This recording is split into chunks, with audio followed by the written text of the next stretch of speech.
My fellow Jamaicans, Hurricane Melissa is on its way to Jamaica and will make landfall by Monday afternoon.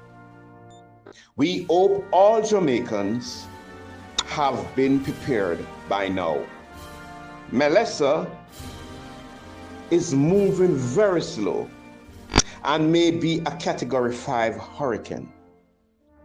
If this happens, it will be the worst disaster to hit Jamaica in 37 years. On behalf of the Board of Trustees, the Board of Directors, we wish all Jamaicans to be safe. May God bless the Small Business Association of Jamaica, and may God bless Jamaica land we all love.